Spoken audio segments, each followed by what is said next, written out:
વિસનગર કોર્ટમાં હાર્ટ એટેકથી વકીલનું મોત। બાર એસોસિએશને વકીલ વિજયસિંહ બી પરમાર કોર્ટની કાર્યવાહી માટે સીડી ચડતા સમયે તેમને હૃદયરોગનો હુમલો આવ્યો હતો। બાર એસોસિએશને આ ઘટના બાદ લિફ્ટના અભાવને જવાબદાર ગણાવ્યો છે। એસોસિએશને માર્ગ અને મકાન વિભાગ પાસે 10 દિવસમાં લિફ્ટની કામગીરી શરૂ કરવાની માગણી કરી છે। દિવસમાં લિફ્ટ બનાવવાની માંગ કરી, નહીં તો આંદોલનની ચેત છે। જો આ માંગણી ન સંતોષાય તો ગાંધી ચિંધ્યા માર્ગે આંદોલન અને કૂટ કાર્યવાહીના બહિષ્કારની ચેતવણી પણ આપી છે।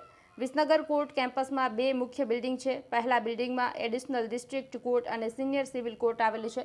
બીજા બિલ્ડિંગમાં પ્રથમ માળે એડિશનલ ડિસ્ટ્રિક્ટ કોર્ટ છે। બીજા માળે બીજી એડિશનલ ડિસ્ટ્રિક્ટ કોર્ટ અને ફેમિલી કોર્ટ કાર્યરત છે। આ કોર્ટમાં વિસનગર, વડનગર, ખેરાલુ, સતલાસણ અને ઊંઝા તાલુકાની કોર્ટ કાર્યવાહી ચાલે છે। રોજ મોટી સંખ્યામાં વકીલો અને પક્ષકારોની અવરજવર રહે છે।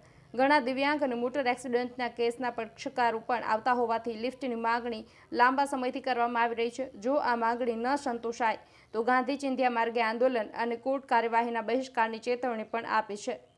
જાવેદ મંસૂરી, વિસનગર।